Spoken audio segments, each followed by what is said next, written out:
avisando que está sendo gravado. Aí, ó.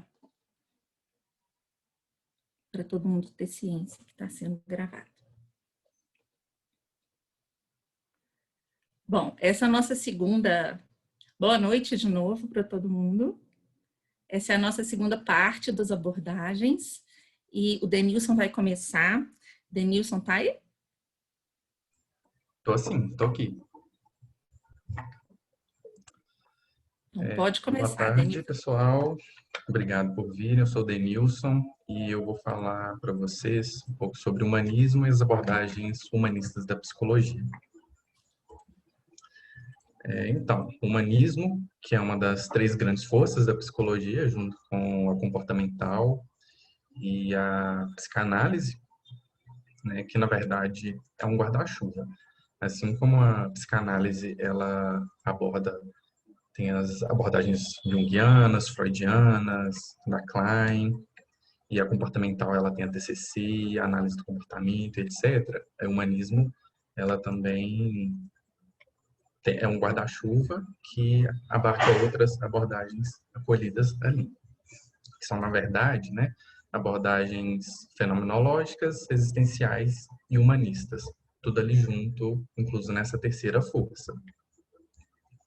A gente tem ali, nesse guarda-chuva, a fenomenologia, né, de Russell, e também contribuições do Merleau-Ponty, tem a Dasein-análise, tem a logoterapia, que é a análise existencial, né, do Viktor Frankl, tem a Gestalt, que inclusive ela partiu de Peirce, que ele era um psiquiatra que atuava seguindo a psicanálise, né? Então aí ele partiu da psicanálise para chegar no humanismo.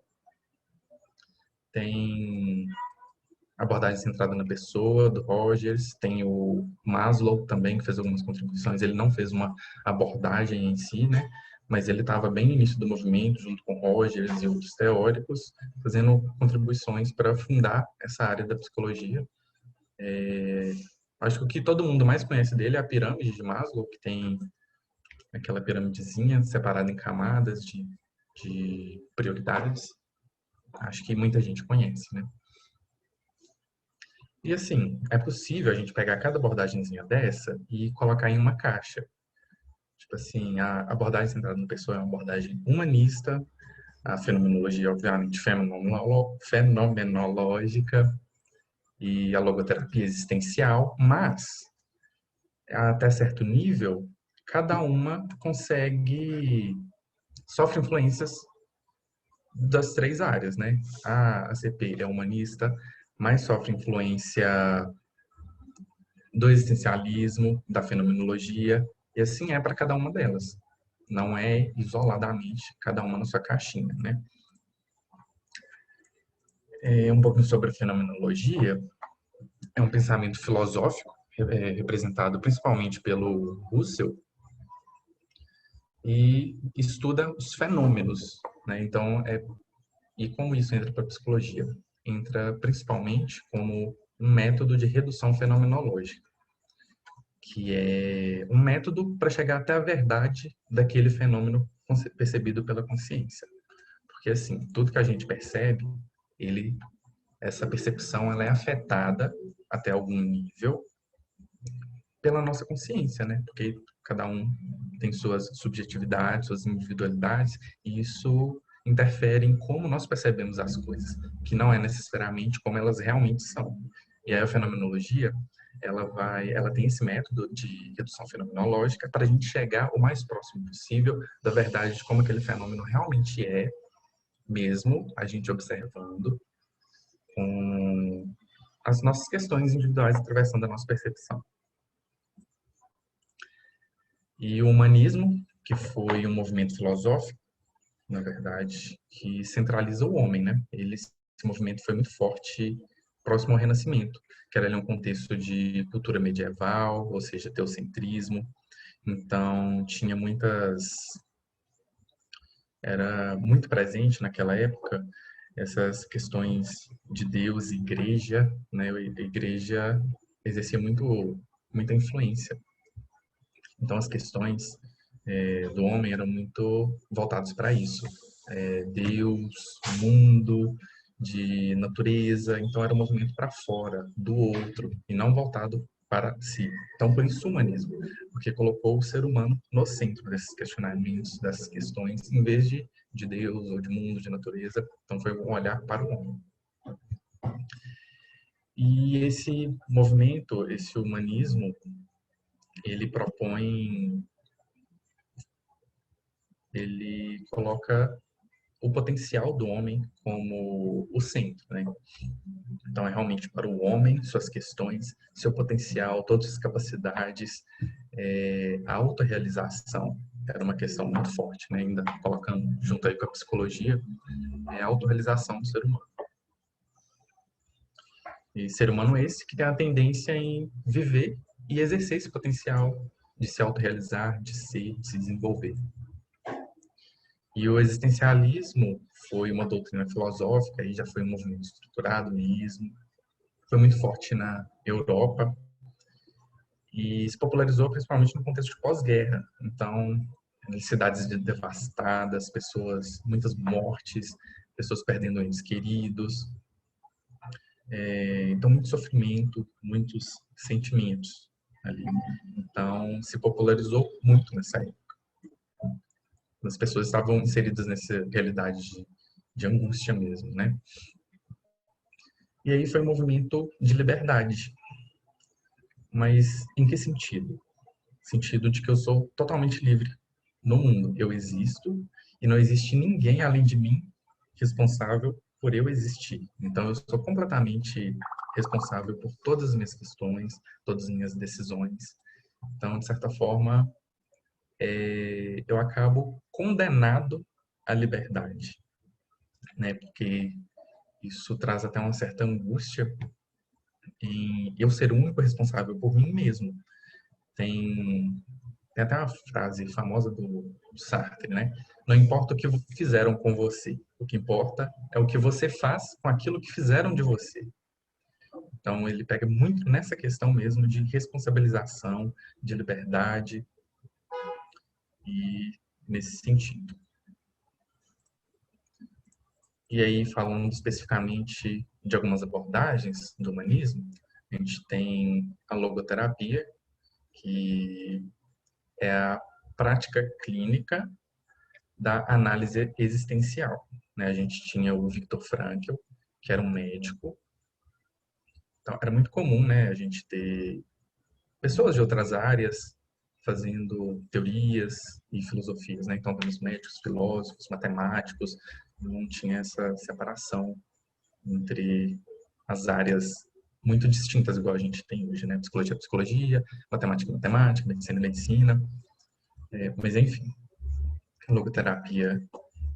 Então, ele veio com a análise existencial, que é uma teoria filosófica sobre o ser humano e a existência dele.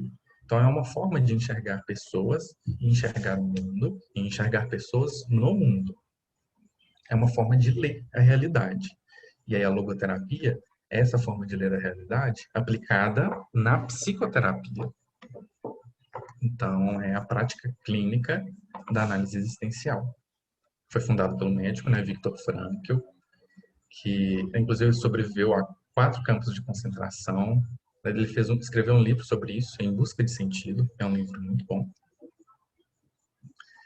E nessa teoria, né, é uma teoria muito existencial, que a questão central é que a necessidade mais profunda do ser humano é de ter sentido na vida e significar coisas e si mesmo.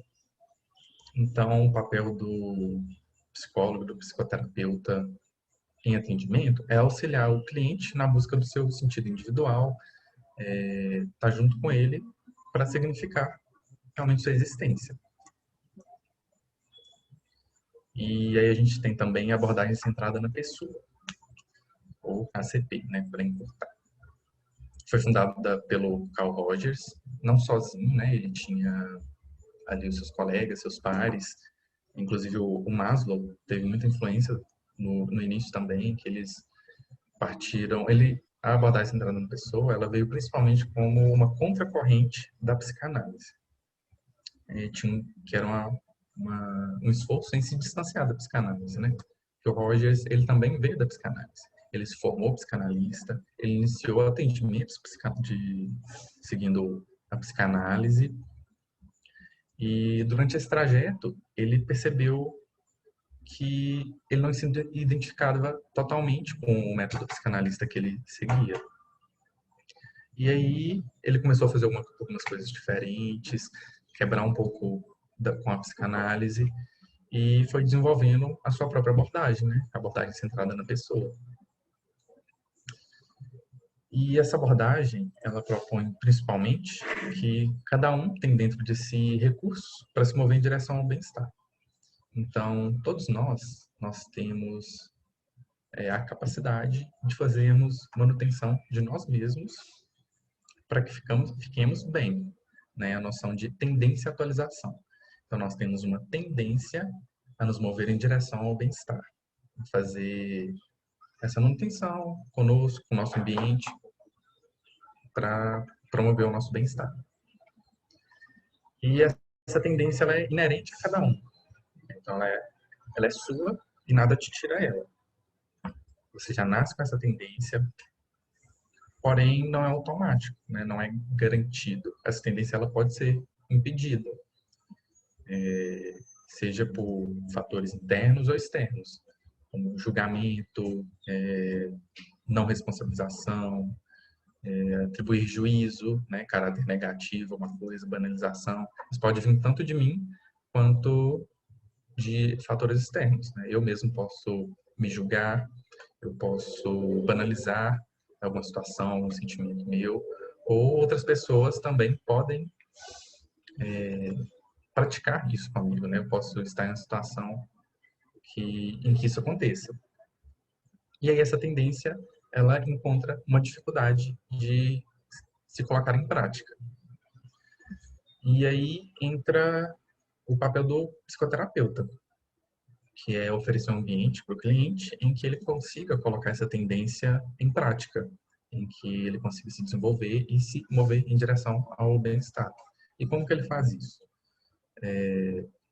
Principalmente com as 3 atitudes facilitadoras, né? Facilitadoras de quê? Facilitadoras dessa potência de cada um, que é a autenticidade. Então, o psicoterapeuta, ele precisa ser autêntico. Em que sentido?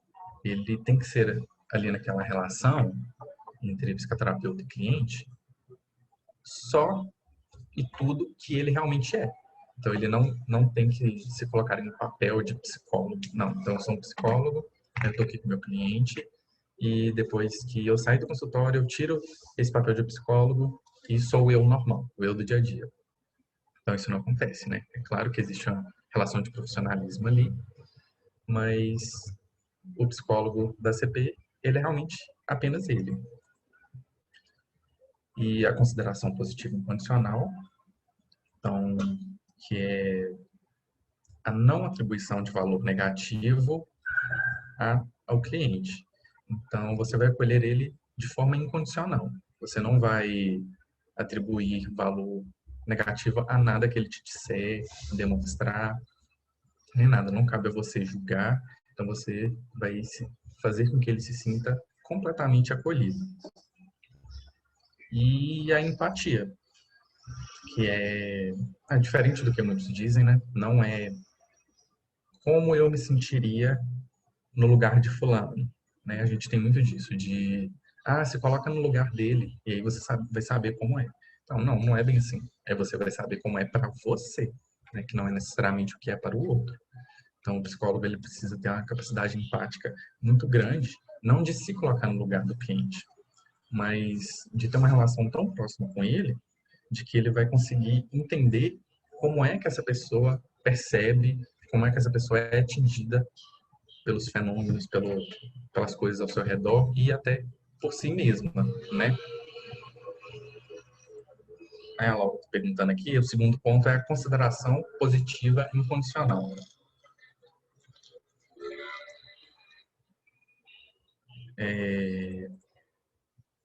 Então, com esses pontos, eles vão trabalhar juntos para que eliminem as incongruências. O que são essas incongruências, né? São dissonâncias entre a realidade e a percepção. Isso causa sofrimento, né? Porque o que o cliente vai perceber nem sempre é a realidade. E essa dissonância é uma incongruência que pode vir a causar sofrimento. E isso vai ser trabalhado na psicoterapia. E umas curiosidades sobre a ACP, né? O Rogers, né, o teórico representante da ACP, ele já foi 2 vezes eleito presidente da Associação Americana de Psicologia. Ele já ganhou o prêmio de melhor contribuição científica e o prêmio de melhor profissional, dados pela Associação Americana de Psicologia. Não enquanto ele era presidente, né? Porque isso seria bem.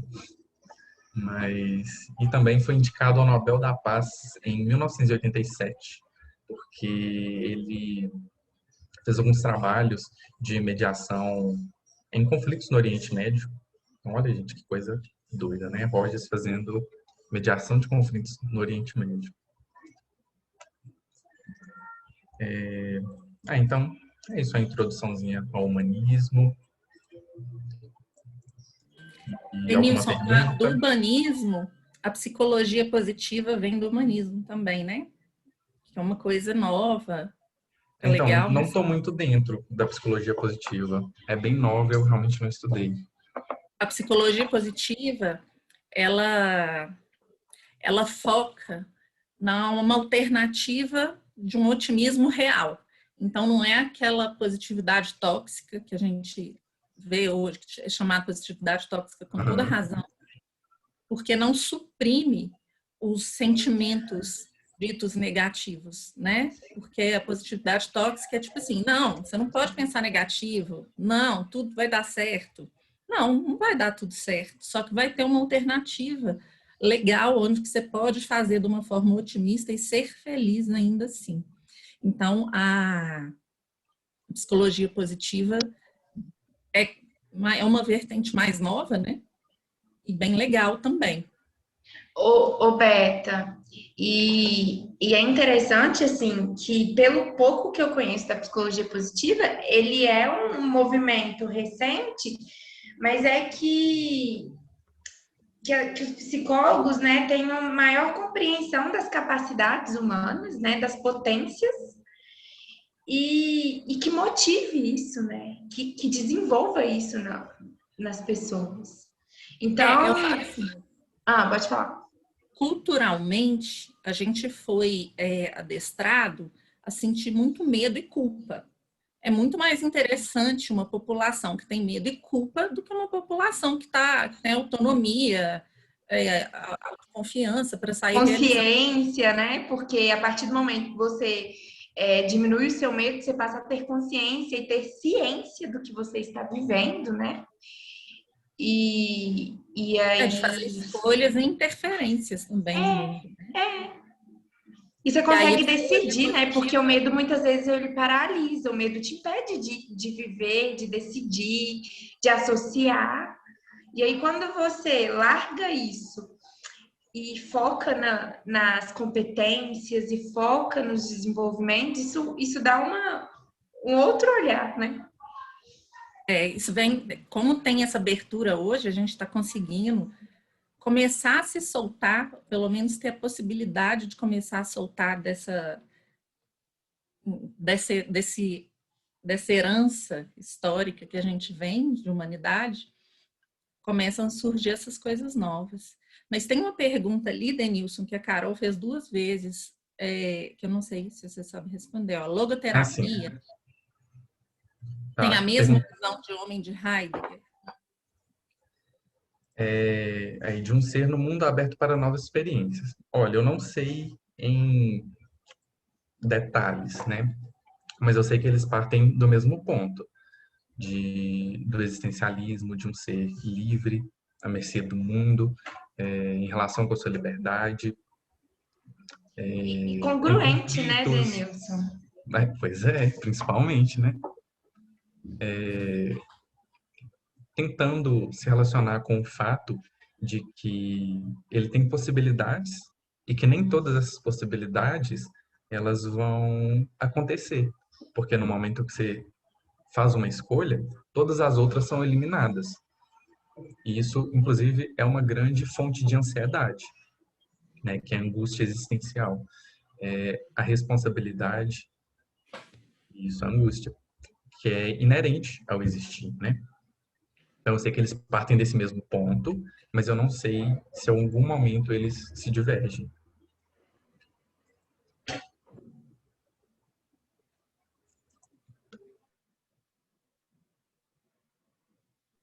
Bom, eu vou falar agora da psicologia social. A psicologia social, ela se encontra numa fronteira entre psicologia e sociologia. O que ela busca? Ela busca compreender como que o homem se comporta nas suas interações sociais. Então, ela vai revelar o grau de conexão que existe entre o ser e a sociedade a qual ele pertence. E mais do que isso, a que ele anseia em pertencer, que é o que a gente vai ver as maiores dificuldades e é onde que a psicologia pode atuar melhor. Tem um postulado básico que é o seguinte, que as pessoas, por mais diversificadas que sejam, elas apresentam socialmente um comportamento distinto do que elas expressariam se estivessem sozinhas. Então, quando a gente está sozinha, a gente é uma pessoa e em grupo nós somos outras e isso é normal. E é o que a gente chama, também vem com aquele conceito de massa, também é usado na psicologia social. Então, é quando a gente está na massa. A massa faz coisas que sozinha você não faria. Quando você está em massa, você age de formas que sozinho você não agiria.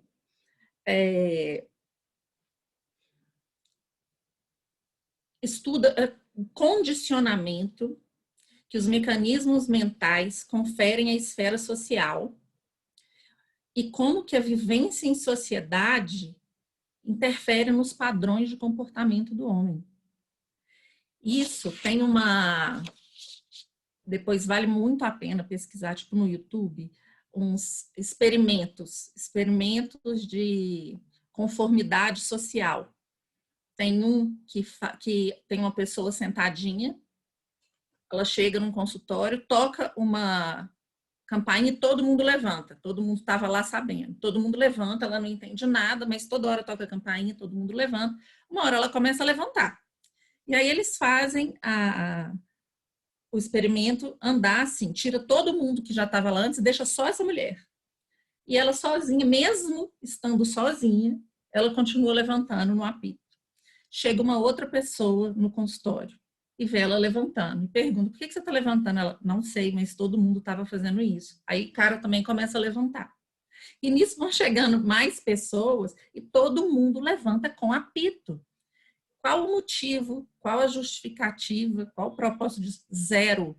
Mas isso é a conformidade social e como que a gente é levado a isso. Tem em elevador, uns experimentos de elevador engraçadíssimos, que você chega, tá todo mundo virado de costas, assim, em vez de estar olhando para a porta, fica todo mundo de costas. A pessoa fica uns segundos assim, depois ela começa a ficar incomodada e vira. É o efeito manada.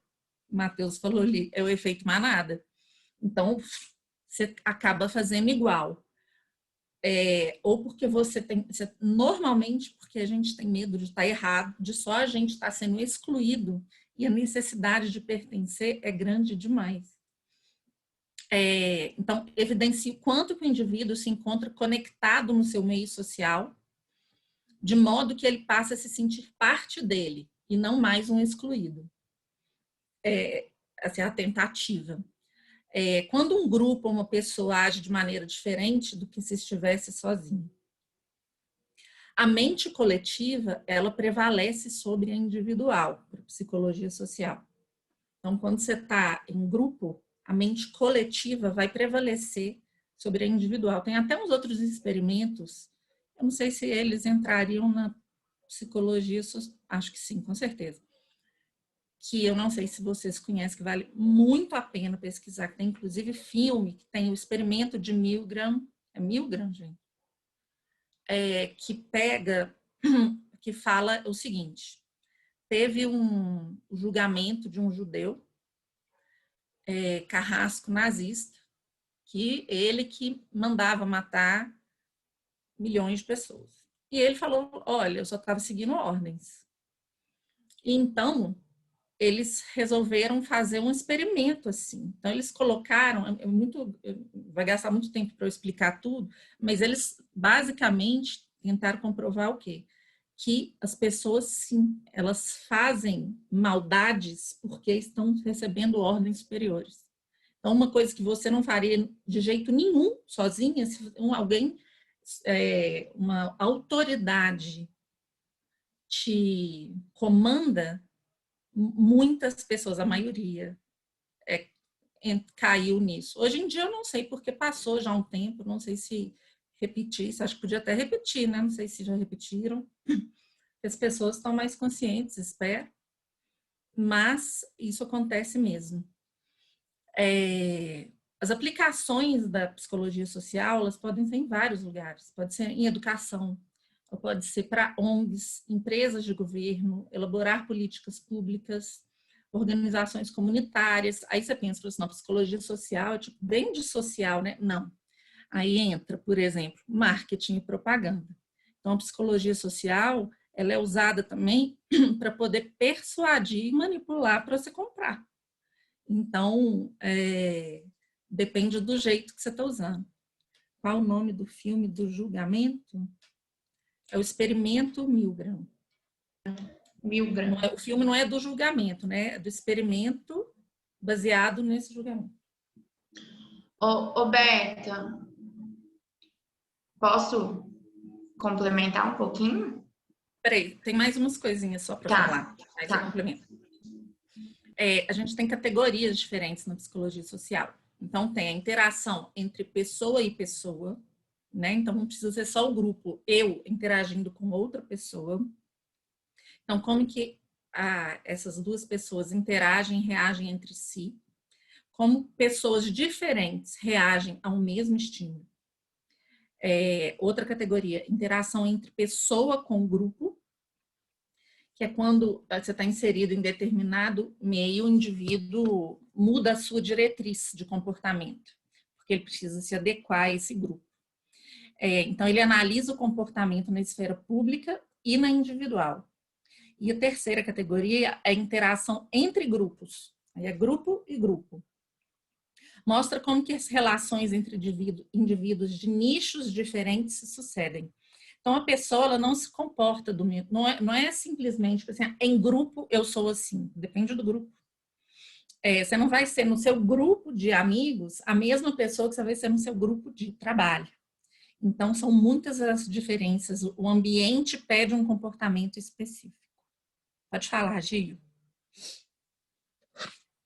Não, é isso, sim.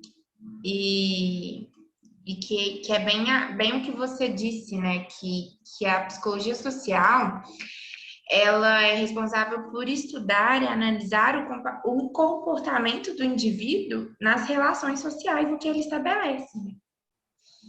Então, desvincular a ideia de que o ser, ele é um ser individual. Não, ele é um ser coletivo, né? Ele depende da coletividade para viver, ele depende do meio, né? E aí tem um conceito, né, da mente coletiva que assume que todas as pessoas inseridas em uma sociedade fazem parte disso. Né? Do consciente coletivo. E é muito interessante. A Laura está perguntando aqui, ó, como faz, por exemplo, para a pessoa perder o medo de fazer algo errado? Quando apenas você está fazendo algo diferente dos outros. Então, como perder o medo de fazer o diferente? Então, como fazer? Aí que a gente vai entrar. Cada abordagem pode fazer de alguma forma. Mas como fazer? Primeira coisa é ter consciência disso, de como que a gente age em manada. Nós vamos fazer, tá? Para lançar aí esse mês ainda, a gente vai fazer uma oficina exatamente para isso. Oficina para quem quiser, tem medo de apresentar trabalho, para quem tem medo de errar em público. de como que a gente pode minimizar isso. Mas as formas não existe uma forma. Senão você imagina como é que isso ia ser usado? Se tivesse assim, é só fazer isso? Porque esse é o medo de todo mundo. Então, se existisse, é isso que você tem que fazer, ia ser muito fácil. Mas tem várias coisas que a gente pode fazer e a gente pode ir discutindo disso também. Elfi, fica de olho na oficina, porque eu não sei se vai ter vagas, né? Não sei se vai ser muito legal, gente. Aguardem.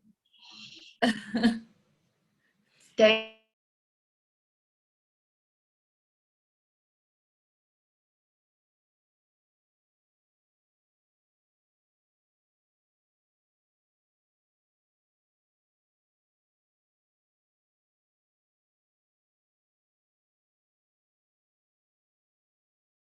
qualquer pessoa erra, William Bonner, qualquer um. isso aí. Desculpa, Gil, é só porque eu O li lá. Vygotsky, da psicologia sócio-histórica, né? Um dos pensadores da educação, a teoria do desenvolvimento, né, vygotskiana, que parte da concepção que todo organismo é ativo e estabelece contínua interação entre as condições sociais. E essas condições, elas são mutáveis, né? Elas vão se alterando ao longo do tempo. Por exemplo, e essas condições sociais, elas são a base biológica do comportamento humano. Por exemplo, assim, eu nasci, eu tenho contato com os meus pais, né? Com quem me cria, ou se eu com quem me criou, ou se eu fui para um abrigo, enfim, eu tenho esses estabelecimentos sociais. E aí eu vou crescendo e eu vou para a escola, eu vou me interagindo socialmente com outras pessoas. Isso vai mudando a minha concepção, né, de condições sociais e a interação que eu estabeleço com o mundo. Então, o Vygotsky, ele é um teórico da psicologia social, especificadamente da teoria sociohistórica, e que ele enfatiza o papel da linguagem e do processo histórico-social no desenvolvimento do indivíduo. E a questão central, assim, do pensamento dele, falando um pouquinho, que é um autor que a gente, né, um teórico que a gente vê muito na psicologia social, né, Denilson, Roberta, quem aí já passou por ela, e a questão central da ideia dele, assim, é que a aquisição de conhecimento, ela passa pela interação do sujeito com o meio. O nome do teórico é Vygotsky. Eu vou copiar para você. Alguém escreve aí para ele? Para Maria Fernanda, gente? Levi Vygotsky. Isso. Mas que também a psicologia social, complementando a fala da Beta, interagindo com ela, né, fazendo uma interação social, é gigantesca. Nós temos muitos autores, nós temos muitos autores contemporâneos, né? É um lugar que diz da contemporaneidade também, né? Também focada, Bernardo, no desenvolvimento humano. E na verdade, assim, né, eu acho que é importante a gente dizer que praticamente todas as teorias, elas são focadas no desenvolvimento humano. Talvez seja impossível eu dizer do ser humano sem levar em consideração o desenvolvimento dele, né? Aí a gente pega a psicanálise com as suas ideias e suas teorias ao longo do desenvolvimento humano, a gente pega o humanismo, a gente pega o comportamental, a gente pega o behaviorismo, a gente pega social, então as neurociências, né? É impossível a gente dizer das abordagens sem dizer do desenvolvimento humano. Mas era essa a minha contribuição. Eu cheguei, assim, de gaiato no navio, sem me apresentar. Para alguns que já me conhecem, o meu nome é Giovana, eu sou coordenadora do Desembolando junto com o Vinícius. Vim aqui participar um pouquinho do evento, conversar com a Denilson, com a Roberto, com vocês. E sejam todos bem-vindas e bem-vindos e bem-vindas a esse projeto maravilhoso, tá, pessoal? Tô vendo o rostinho de algumas pessoas, isso é maravilhoso, essa interação social é incrível. E aí eu vou deixar a bola para eles, tá? Um beijo. Depois você volta, né, Gil? Você vai falar do comportamental? Não, ai, eu não sou muito da comportamento.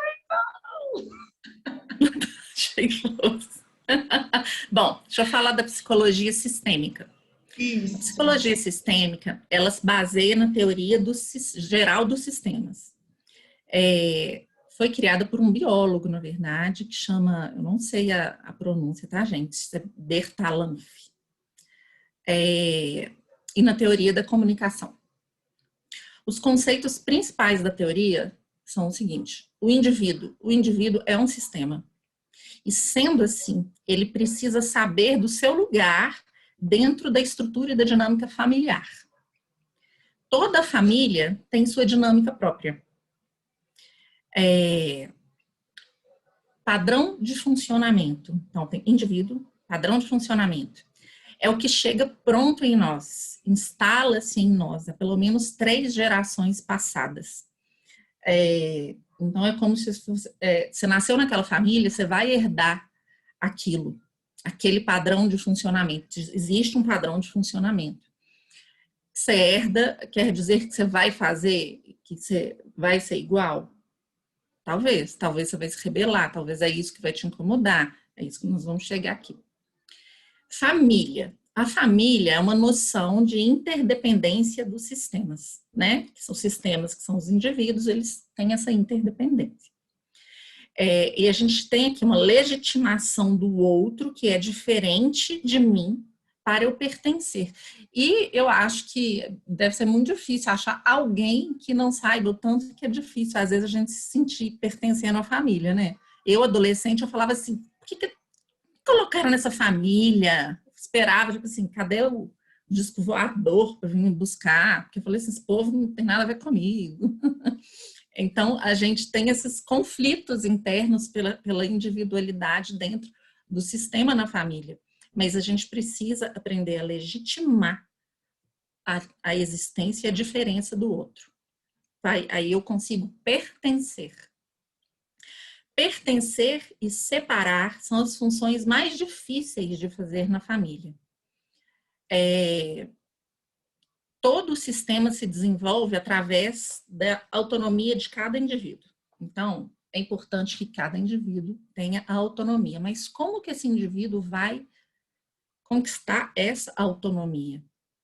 Aí vem um pressuposto da psicologia sistêmica, que é quem não aprende a pertencer, não aprende a separar. E isso a gente vê muito, né, isso vai acontecer muito com clientes, mas é importante que a gente faça primeiro isso com a gente mesmo, de perceber que é só quando a gente aceita a família da gente que a gente consegue ser diferente. Enquanto você está brigando, você quer que a sua família seja diferente, você ainda não aprendeu a pertencer. Então, quando você fala assim, peraí, esse é um grupo que tem as interseções, mas que tem tantas diferenças, e tudo bem ser assim, eu começo a conseguir me separar. Eu começo a conseguir ter a minha autonomia sem deixar de pertencer. Porque esse separar não é um separar de eu não sou mais da família, é o de separar a minha individualidade, independentemente da família. E também interdependentemente da família. Então, isso é muito legal, essa frase, parar para pensar nisso. Tipo assim, quem não aprende a pertencer, não aprende a separar. E a gente luta tanto, adolescente, né? A gente fica adolescente, já quer separar, já sai negando tudo, não tem nada a ver, eu sou diferente, eu sou assim, e não funciona. Aí a gente vai crescendo, amadurecendo e aprende a aceitar esses sistemas todos, aí a gente consegue ser muito mais autônomo. Então, é aumentar a consciência do seu padrão familiar para poder fazer a sua escolha. Então, qual é o padrão familiar? Ok, existe um padrão familiar, eu nasci nesse lugar. Então, eu preciso ter consciência, o padrão familiar é esse. E aí, quando você consegue ter a consciência dele, você pode, aí sim, falar, eu me encaixo? Eu não me encaixo? tem uma frase, não sei de quem é, mas tá, né, faz parte da psicologia sistêmica. Nenhum homem consegue ser deserto ou ilha. O fato, o ser humano nasceu para ser social. A gente fala assim, nossa, não aguento, ai, queria ficar sozinho, uma ilha deserta, não funciona. A gente foi feito, a gente é geneticamente programado para sermos seres sociais. Tem alguém que falou ali, tem idade para começar a aprender, por exemplo, conheço uma pessoa de 40 que não aceitou a família e nem saiu de casa para tentar mudar isso. Exatamente. Bom, aí cada caso é um caso. A gente não sabe se essa pessoa não saiu de casa porque está cômodo para ela, ou... Bom, aí são tantas variáveis, mas não tem idade para começar a aprender nada. Quanto mais cedo a gente aprende, mais fácil. Mas quanto mais tarde, não é impossível. Nada. A gente está sempre gerando, inclusive, uma das premissas da neurociência para a saúde mental é estar sempre fazendo diferente, é sempre aprendendo coisas novas, e a gente sempre tem isso. E a neuroplasticidade, apesar dela ser mais eficiente numa criança do que num velho, ela está no velho também.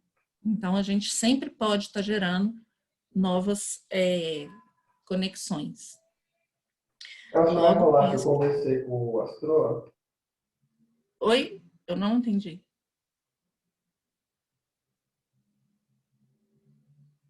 Acho que vazou o microfone. Eu acho que falou, não foi com a gente, né? Bernardo quer acrescentar uma coisa? Claro, pode falar. Oi, professora, boa noite a todos. Eu me formei em constelação familiar sistêmica e na fala da senhora eu vi muitas coisas incríveis em relação a justamente que a gente vem abordando da psicologia social, tanto que a primeira lei sistêmica que a teoria hellingeriana coloca é a lei do pertencimento, porque não tem como você como se fosse acolher tudo que existe dentro de você, sem antes você ser acolhido pelas pessoas e pelo sistema que criou o que existe dentro de você. É meio confuso, né? Quando a gente... Não, nem é confuso, porque se você pensar, se você faz parte daquilo e você está negando aquilo, de uma certa forma você está negando você mesmo. E aí você não cria autonomia, você está em negação de quem você é e da sua identidade.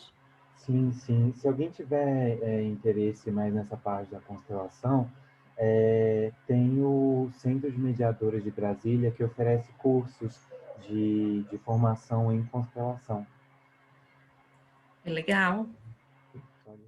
Só isso, legal. Mas parabéns, viu? Muito, muito boa aula. Obrigada, gente. Fico feliz.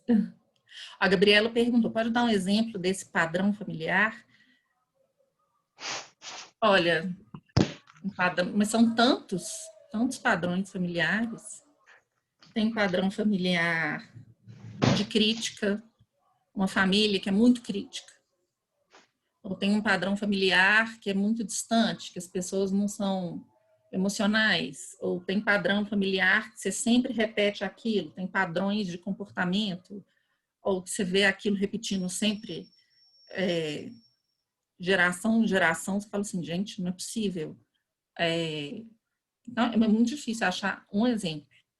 Mas cada família que você pegar, quando você resolver, fala assim, peraí, deixa eu descobrir o padrão dessa família, você vai ver que tem. Até mesmo religioso, né? Religioso também, com certeza, é um padrão. Essa questão de pertencer seria voltada apenas para o âmbito familiar? Não, por exemplo, a psicologia social, a gente estava falando desse pertencer, mas aí estava na psicologia social. Aqui na psicologia sistêmica, aí o foco é majoritariamente familiar, né?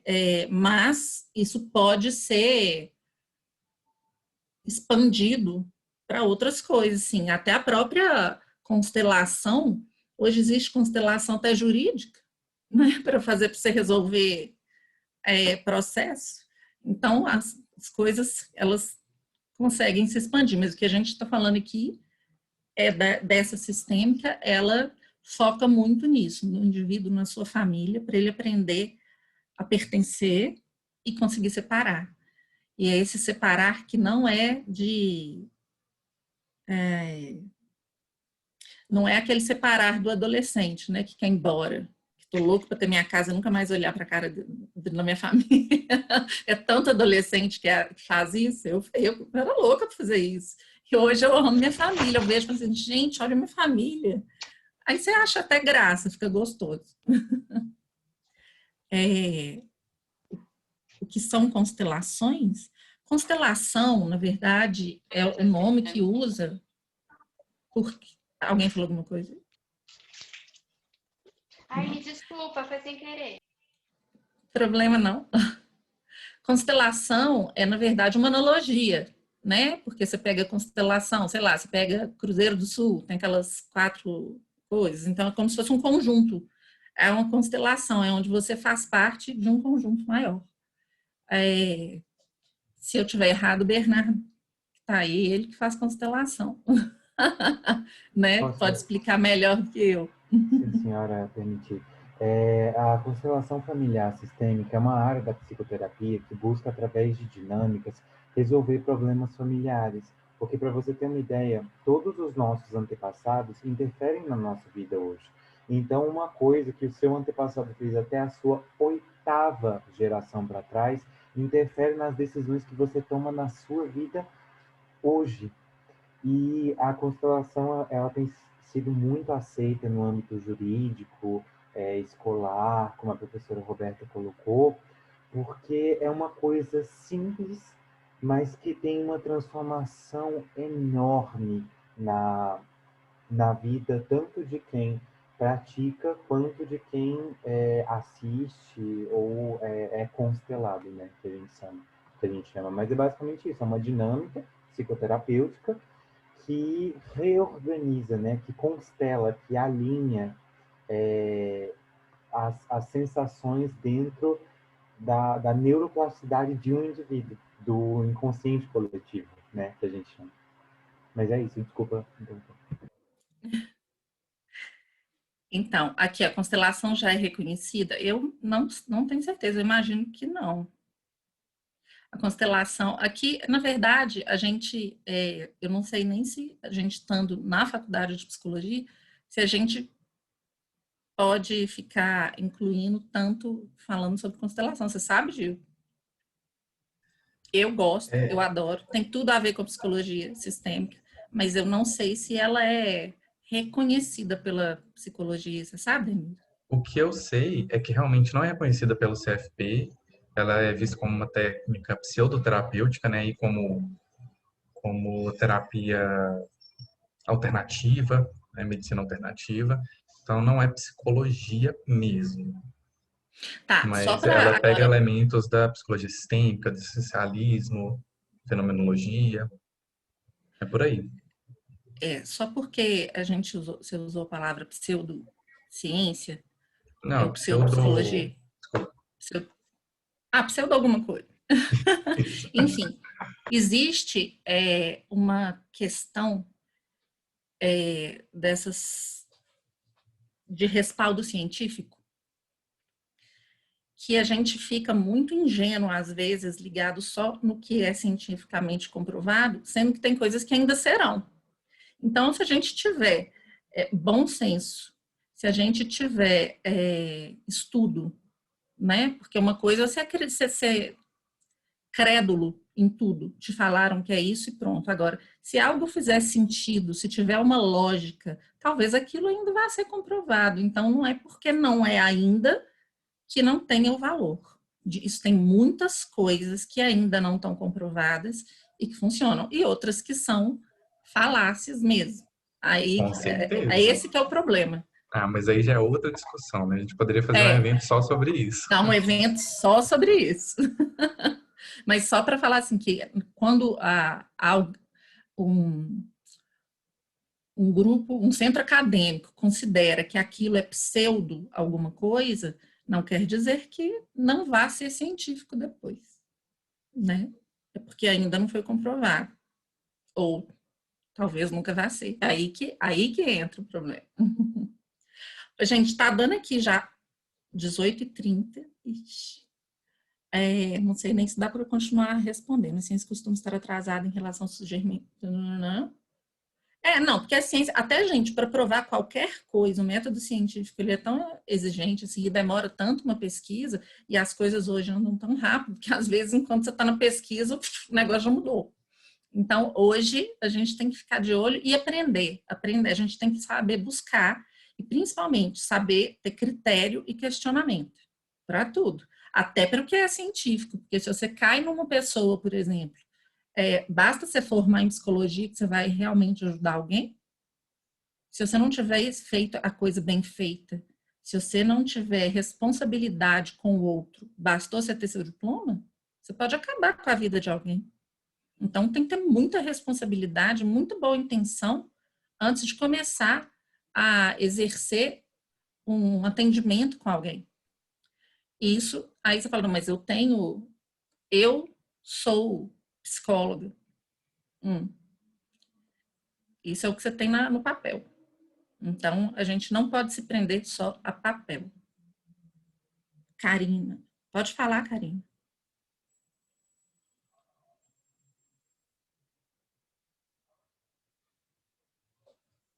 Karina? Não sei se ela está digitando, falou que tem uma dúvida aqui. Gente, enquanto a Karina, não sei se ela vai aparecer e fazer alguma pergunta, bom, a gente... Oi. É que a internet caiu.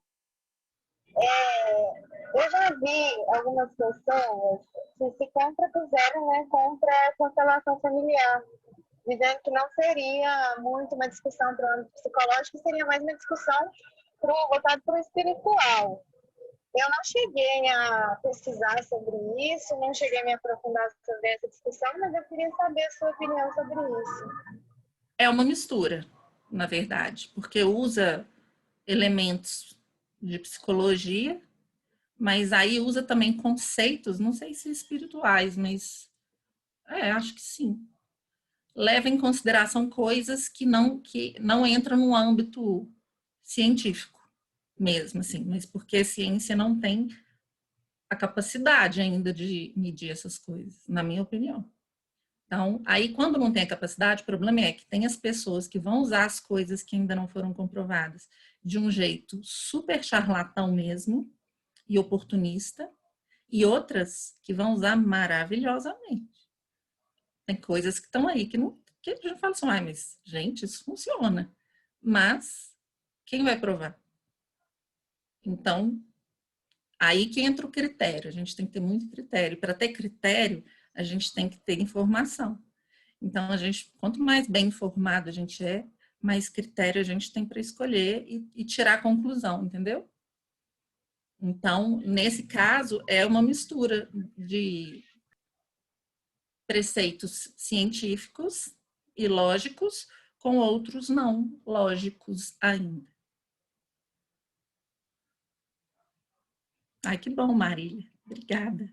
Gente, 18h30, a gente costuma ser muito pontual mesmo por causa das aulas, porque senão é injusto, né, ficar as pessoas que têm aula com as que não têm. Deixa eu só ler aqui, ó. Eu tenho muitas críticas em relação a esse método, porém a forma equilibrada. A gente tem muito preconceito. Ao invés de preconceito, a gente podia criar o nosso conceito. Olha que legal. Você olhar e falar assim, o que eu penso disso? Deixa eu ler mais sobre isso, porque hoje a gente tem acesso à informação demais. Você pega e fala assim, olha, eu não sei o que eu penso disso, vai estudar. A gente tem acesso a artigos, tanto a artigos quanto até canais do YouTube, que quando você pega alguém que é confiável, é muito legal, tem muita informação para a gente sair, para a gente criar o nosso próprio conceito, ao invés de simplesmente parar no preconceito e pronto. Pode falar onde encontramos demais. A oficina a gente ainda vai divulgar, porque nós estamos marcando a data, aí a gente vai colocar no Instagram, nos grupos de WhatsApp e acho que, se possível, a gente vai mandar por e-mail também. Tá? Ó, Gabriela, não dá para explicar agora o projeto Desembolando, fica grande, mas é basicamente um projeto para acolher e ajudar a clarificar tudo, a tirar, a desembolar mesmo, a gente fica embolado. É um bololô de coisa, gente, de informação, então é para desembolar mesmo, assim, literalmente, tá? Aí, Denilson quer despedir? Gil tá aí? Não, acho que a Ju teve que sair. Mas muito obrigado por todo mundo que veio aqui ouvir a gente. A gente faz para vocês, então obrigado por estarem aqui. O formulário tá no chat. Algumas pessoas perguntaram se é frequente, se a gente faz toda semana, então sim. Geralmente toda semana, salvo algumas exceções. Na segunda-feira, 5h30, a gente tem eventos. E a gente divulga na nossa página do Instagram, que é Desembolando, é só procurar lá que a gente vai estar lá.